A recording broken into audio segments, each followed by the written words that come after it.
बिस्मिल्लाहिर्रहमानिर्रहीम। Dear student, अस्सलाम वालेकुम। आज का हमारा टॉपिक है पीएचपी ऑपरेटर्स। ठीक है कि पीएचपी में हमारे पास कौन कौन से ऑपरेटर्स जो है वो यूज़ होते हैं और उसका क्या मकसद है। ठीक है, तो आइए बढ़ते हैं यहाँ पर। पीएचपी में हमारे पास जो बाकी लैंग्वेजेस है उसी तरह के ऑपरेटर्स ही यूज़ होते हैं। जैसे पीएचपी अर्थमेटिक ऑपरेटर्स है, तो अर्थमेटिक ऑपरेटर्स जो अर्थमेटिक ऑपरेशंस है, एडिशन, सब्सट्रैक्शन, मल्टीप्लिकेशन वगैरह जो है, तो इसके लिए जो है वो यूज़ होती है। मतलब ये न्यूमेरिक वैल्यूज़ के साथ यूज़ होते हैं, चाहे स्ट्रिंग हो या फ्लोट हो, दोनों के साथ जो है वो यूज़ होती है। ठीक है, इसमें हमारे पास है यहाँ पर ये 6 ऑपरेटर्स है। एक अर्थमेटिक ऑपरेटर्स है, प्लस, माइनस, मल्टीप्लिकेशन, डिवीजन, ये है। ठीक है, ये मॉडुलस ऑपरेटर है, रिमाइंडर कैलकुलेट करता है। और ये जो है एक्सपोनेंट, जो पावर के लिए जो है वो यूज़ होते हैं। ठीक है, एक्सपोनेंटिएशन जो है ये इसको हम कहते हैं डबल स्टेरिक जो है। तो डबल स्टेरिक वो पावर के लिए यूज़ होता है कि सपोज़ आपने अगर यूज़ कर दिया कि मतलब सपोज़ आपने 3 डबल स्टेरिक 4 जो है आपने यूज़ कर दिया, तो ये आपको रिज़ल्ट देगा 3 पावर 4, जो कि मेरे ख्याल में 81 जो है वो आता है। ठीक है, तो इस तरह करते हैं कि हम इस पे एक छोटा सा एग्जांपल जो है वो करते हैं। ठीक है, अच्छा यहाँ पर ये सबलाइन में आ गए, तो यहाँ पर सपोज़ मैंने एक मेरे पास x है 20 और एक y है सपोज़ 3। ये इसकी वैल्यूज़ है। x जो है, x की वैल्यू मैंने 20 रख दी और y की वैल्यू जो है वो 3 रख दी। तो इस तरह करते हैं कि मतलब सपोज़ एक जो है हमने सपोज़ लिख दिया कि z जो है वो हमारे पास है x प्लस y, या चलिए डायरेक्ट हम इको करते, इको और ने लिख दिया जी x प्लस y। ठीक है, और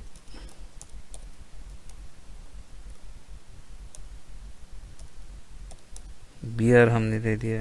ठीक है, फिर हमने दिया जी x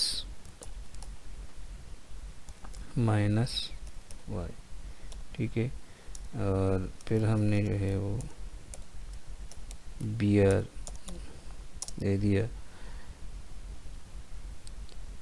इस तरह करते इसको हम कॉपी करते हैं और ये पेस्ट हो गया, तो यहाँ पर हमने स्टेरिक लगा दिया और यहाँ पर हमने डिवीजन जो है वो लगा दिया। ठीक है, तो ये 4 ऑपरेटर्स है। पहले इसको चेक करते हैं। इसको मैंने असाइनमेंट ऑपरेटर डॉट PHP साथ सेव कर दिया। ठीक है, और इसको अब जो है रन करते हैं। Local host slash web engineering, और अच्छा इसको रन हमने नहीं किया, पहले मैं रन। अच्छा ये अब रन हो गया। यहाँ पर ये असाइनमेंट ऑपरेटर है, तो देखिए 20 प्लस 3 27, 20 माइनस 3 17, 20 मल्टीप्लाई बाई 3 जो है वो मल्टीप्लाई बाई 3 60 आ गया, और 20 डिवाइड बाई 3 जो है वो मतलब ये जो है इससे आगे। ठीक है, यहाँ पर जो है इसी तरह है कि अगर मैं ये जो है ये कर दूँ, रिमाइंडर कर दूँ, और इसी तरह डबल स्टेरिक से एक्सपोनेंशियल आता है, लेकिन उससे जो है बहुत बड़ी वैल्यू आएगी, तो हम इस तरह करते हैं कि कहते हैं कि 4 पावर 3 से जो है वो आता है ठीक है, बल्कि यही y जो है हमारे पास ऑलरेडी 3 की वैल्यू है उसकी, तो यहाँ पर जो है ये हमने एक्सपोनेंशियल रिमाइंडर और पावर के लिए जो है वो यूज़ करें 4 पावर 3, तो इससे 64 जो है वो आता है। ठीक है, तो यहाँ पर जो है देखते हैं, तो ये देखिए जो 20 डिवाइड बाई 3 से जो है 2 रिमाइंडर आता है, तो ये वो शो करता है, और 4 पावर 3 से जो है वो 64 आता है। ठीक है, 4 4 जार 16 और 16 4 जार 64 जो है वो आता है। ठीक है, तो यहाँ पर जो है ये हमने सारे असाइनमेंट ऑपरेटर जो है वो देख लिए। ठीक है, अब हम आते हैं, ये सॉरी ये असाइनमेंट ऑपरेटर नहीं थे, ये थे अरिथमेटिक ऑपरेटर। मेरे ख्याल में मैंने असाइनमेंट ऑपरेटर का नाम दे दिया उसको। असाइनमेंट ऑपरेटर जो है वो इक्वल है। ठीक है, कि आप इक्वल का साइन यूज़ करें। सपोज x इक्वल y, तो इसका मतलब हो गया कि जो y की वैल्यू है तो वो x को असाइन हो जाएगी। ठीक है, या सपोज आप जो है x इक्वल टू 20, जैसे यहाँ पर हमने इसमें यूज़ किया है। ठीक है, सबलाइन में। ठीक है, यहाँ पर देखिए, तो ये असाइनमेंट ऑपरेटर है। ठीक है, यहाँ पर जो है हमारे पास इसमें असाइनमेंट में ये जो कंपोजिट असाइनमेंट इसको हम कहते हैं कि plus equal to, minus equal to, multiply equal to, divide equal to, remainder equal to, तो सारे अर्थमेटिक ऑपरेटर से वाई डबल स्टेरिक के वो आता है। ठीक है, बाकी पांचों जो है वो उसमें आते हैं कि प्लस इक्वल टू का मतलब ये है कि इसमें ये होता है कि x को y की वैल्यू असाइन करो, जबकि इसमें प्लस इक्वल टू का मतलब ये होगा कि x में जो पहले से मौजूद है तो वो जो है उसके साथ x को प्लस करो और फिर x को असाइन करो। इसी तरह जो माइनस है तो इसका मतलब ये हुआ कि x से जो है y माइनस करो और फिर जो है x को असाइन करो। इसी तरह मल्टीप्लाई है, डिवाइड है, तो ये भी इसी तरह ही है, और इस तरह रिमाइंडर भी है जो मॉडुलस के लिए है। ठीक है, तो ये असाइनमेंट ऑपरेटर है और कंपोजिट असाइनमेंट ऑपरेटर है। ठीक है, इसी तरह कंपैरिजन ऑपरेटर है। तो कंपैरिजन ऑपरेटर में हमारे पास इक्वल है, डबल इक्वल, इक्वल तो असाइनमेंट ऑपरेटर हो गया, और डबल इक्वल जो है वो हमारे पास है कंपैरिजन ऑपरेटर में। मतलब उसका मतलब ये हुआ कि x इक्वल टू y का मतलब है कि दोनों जब बराबर हो तो ये हमें रिटर्न करेगा ट्रू, अदरवाइज ये हमें रिटर्न करेगा फॉल्स। ठीक है, तो ये आपके पास जो है। ठीक है, इस तरह ट्रिपल इक्वल है, लेकिन इसकी तरफ मैं आता हूँ नॉट इक्वल। ठीक है, ये जो है अगर x और y इक्वल नहीं है तो ये ट्रू रिटर्न करेगा, और अगर ये जो है इक्वल है तो फिर जो है ये फॉल्स रिटर्न करेगा, क्योंकि हमें नॉट इक्वलिटी के बेस पर जो है वो डिसीजन लेना होता है। तो अगर इक्वल नहीं है तो ट्रू रिटर्न करेगा, और अगर इक्वल है तो जो है फिर फॉल्स रिटर्न करेगा। ठीक है, इसी तरह लेस देन, ग्रेटर देन, ये भी आपके पास जो है आपने ये इसकी वैल्यू में देखा होगा। इसकी वैल्यू जो लैंग्वेजेस के ऑपरेटर्स में अगर आपने कहीं पर पढ़ा है तो उसमें देखोगे इसमें नॉट इक्वल टू इस तरह है, तो ये sign of exclamation equal to, तो ये भी नॉट इक्वल टू होता है, और लेस देन, ग्रेटर देन, ये भी नॉट इक्वल टू होता है। ठीक है, इसी तरह नॉट डबल इक्वल, तो इस फिर भी हम आते हैं। अच्छा, इसी तरह हमारे पास है लेस देन है, ग्रेटर देन है, less than equal to, greater than equal to. ठीक है, और एक इसमें ये है less than equal to greater than, तो इसको हम स्पेसशिप ऑपरेटर कहते हैं। ठीक है, इसका मकसद ये है। तो स्पेसशिप ऑपरेटर जो है वो इस तरह हमारे पास यूज होता है कि $x less than equal to greater than, और $y। इसमें देखिए जो इक्वल और नॉट इक्वल है, तो अगर हम डबल इक्वल यूज़ करते हैं तो इसका मतलब ये होगा कि हमें इक्वल जो है, अगर इक्वल है तो ट्रू रिटर्न करेगा और अगर नॉट इक्वल है तो फॉल्स रिटर्न करेगा। लेकिन अगर हम नॉट इक्वल ऑपरेटर यूज़ करें तो फिर जो है हमें ना इनइक्वलिटी पर जो है वो डिसीजन लेना होता है। तो अगर नॉट इक्वल है तो फॉल्स रिटर्न करेगा, सॉरी अगर नॉट इक्वल है तो ट्रू रिटर्न करेगा, और अगर इक्वल है तो फिर जो है अगर इक्वल वैल्यूज़ है तो हमारे पास फिर वो फॉल्स रिटर्न करेगा।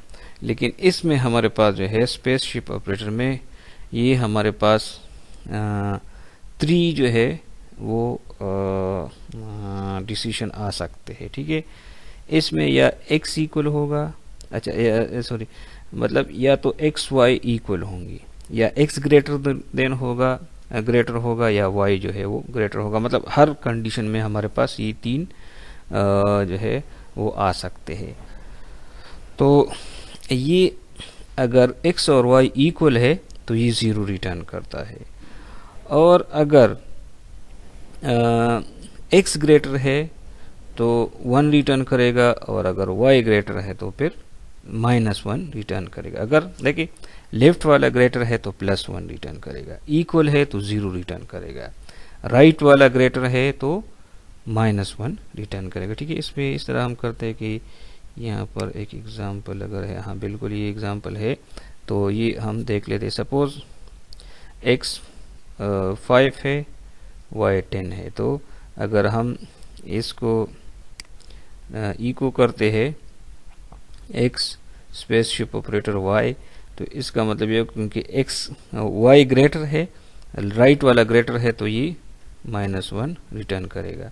अगर x और y को हम दोनों को इक्वल हमने कर दिया तो फिर 0 रिटर्न करेगा, और x y अगर सपोज x ग्रेटर है तो +1 रिटर्न करेगा। यहाँ पर देखिए -1 चूंकि फर्स्ट कंडीशन में राइट वाला जो है वो ग्रेटर है तो -1 रिटर्न कर दिया, सेकंड कंडीशन में जो है वो दोनों इक्वल है तो 0 रिटर्न कर दिया, थर्ड कंडीशन में जो है वो हमारे पास जो लेफ्ट वाला है तो वो जो है वो ग्रेटर है तो उसने 1 रिटर्न कर दिया, ठीक है।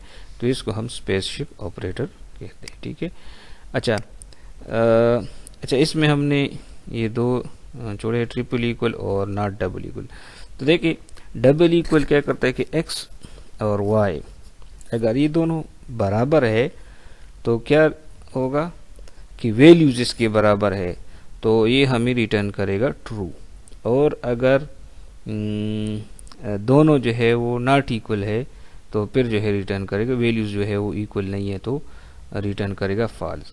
लेकिन इसमें बाद दफ़ा ऐसा भी हो सकता है कि आपके पास जो है हमारे पास डेटाबेस या दूसरी सोर्सेज से जो डेटा आता है तो अक्सर वो रिटर्न होता है स्ट्रिंग में। अगर सपोज आप मतलब जो फॉर्म से भी अक्सर डेटा आता है तो वो भी अक्सर जो है वो स्ट्रिंग की फॉर्म में जो है मतलब नंबर्स ही यूज़र ने एंटर किए होते हैं, लेकिन वो टेक्स्ट ट्रीट होते हैं तो वो स्ट्रिंग की फॉर्म में आते हैं, ठीक है। तो सपोज अगर आपने जो है एक 5 स्ट्रिंग में है और दूसरा 5 जो है वो इंटीजर में है, तो दोनों 5 है तो फिर भी ये ट्रू रिटर्न करेगा। लेकिन ट्रिपल इक्वल में इस तरह नहीं है। यहाँ पर देखिए return if x is equal to y, कि अगर दोनों जो है आपके पास उसकी वैल्यूज इक्वल है, चाहे टाइप जो है डेटा टाइप जो है वो अलग अलग हो तो कोई फर्क नहीं पड़ता। लेकिन ट्रिपल इक्वल में वो कहता है कि return true if x is equal to y and they are also of the same type, कि दोनों सेम टाइप की भी होनी चाहिए, ठीक है। इस पे इस तरह करता है कि यहाँ पर एग्जाम्पल इसका भी देखते हैं। यहाँ पर देखिए अगर हम जो है इस तरह करें कि x y, तो यहाँ पर दोनों 100 है, ठीक है। लेकिन एक x जो है वो 100 इंटीजर में है और दूसरा जो है 100 वो स्ट्रिंग में है, ठीक है। तो अगर इसको हम सब इस तरह करते हैं कि दोनों जो है यहाँ पर देखिए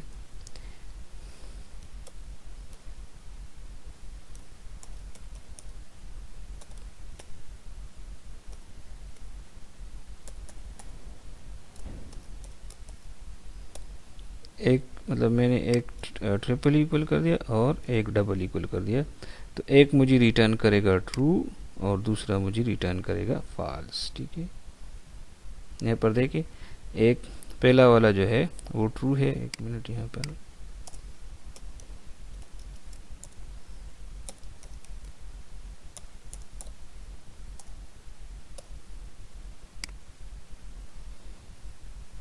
जब जो डबल इक्वल है तो उसने रिटर्न कर दिया ट्रू, क्योंकि वैल्यूज इक्वल है तो चाहे डेटा टाइप अलग भी हो तो फिर भी जो है वो ट्रू रिटर्न करेगा। और दूसरा जो है डेटा टाइप के साथ साथ सॉरी वैल्यूज के साथ साथ डेटा टाइप भी जो है वो चेक करता है, तो वैल्यूज इक्वल है लेकिन डेटा टाइप जो है वो अलग अलग है, तो इसलिए इसने फॉल्स रिटर्न कर दिया। ठीक है, तो डबल इक्वल और ट्रिपल इक्वल में ये फ़र्क होता है। ठीक है, अच्छा इसी तरह जो है हमारे पास नॉट डबल इक्वल है, तो नॉट आइडेंटिकल है, मतलब इसमें है ठीक है कि एक वो होता है इक्वल, एक होता है आइडेंटिकल की इक्वल के में सिर्फ वैल्यूज चेक करता है और इसमें डेटा टाइप भी चेक करता है, तो इसी तरह इसमें भी वैल्यूज के साथ साथ डेटा टाइप भी चेक करता है। Return true if X is not equal to Y और they are not the same type की। सपोज अगर हमारे पास अगर यह है इसमें भी हम वही एग्जांपल कर लेते हैं। सपोज यहाँ पर अगर हम देखें तो वैल्यूज ट्रू है, तो ये इसके साथ भी हम उसी तरह ही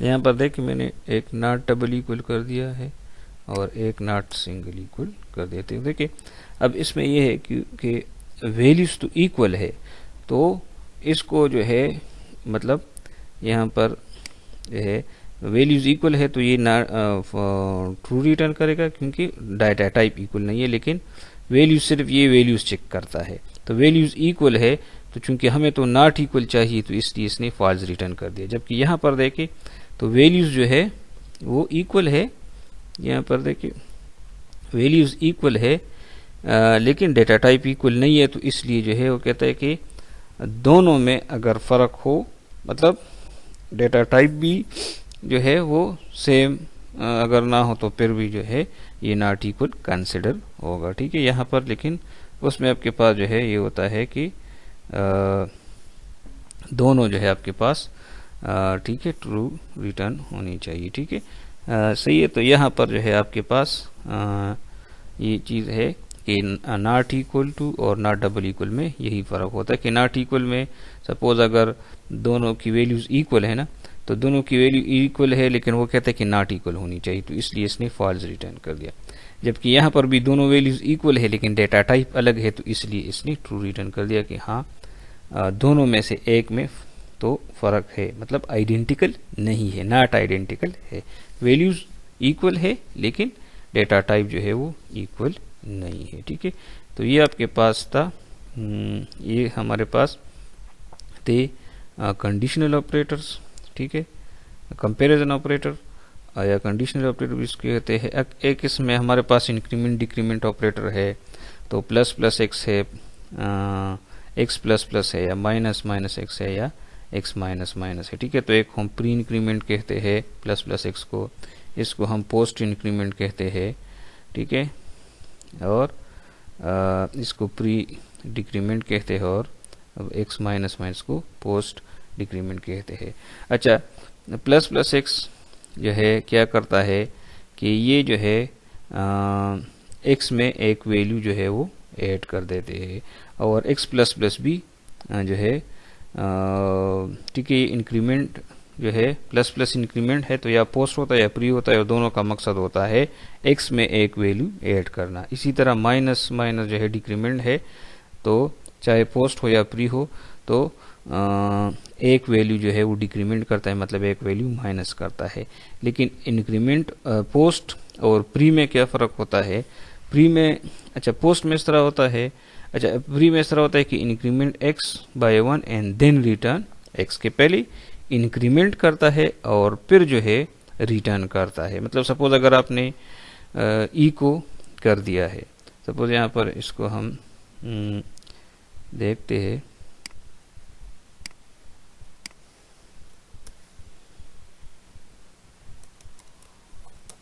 इंक्रीमेंट डिक्रीमेंट डॉट PHP और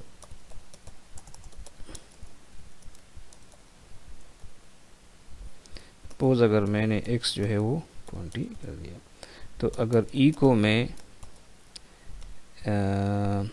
को मैंने कर दिया और प्लस प्लस x कर दिया, तो फिर ये क्या करेगा, पहले इंक्रीमेंट करेगा फिर जो है मुझे आउटपुट देगा। तो इंक्रीमेंट करेगा तो क्या होगा, 21 आएगा, ठीक है।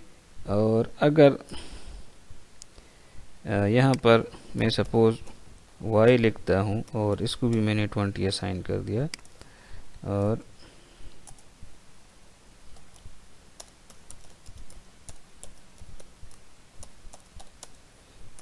और मैंने y को पोस्ट जो है पोस्ट इंक्रीमेंट कर दिया, तो ये मुझे क्या करेगा कि पहले y का आउटपुट देगा और फिर इंक्रीमेंट करेगा। तो y की वैल्यू क्या है, 20 है, और इंक्रीमेंट जो है बाद में करेगा, तो इससे वैल्यू आएगी 21, जबकि इससे वैल्यू आएगी 20, क्योंकि ये पहले इंक्रीमेंट करता है फिर डिस्प्ले करेगा, जबकि ये पहले डिस्प्ले करेगा फिर इंक्रीमेंट करेगा, ठीक है। तो यहाँ पर जो है इसको हम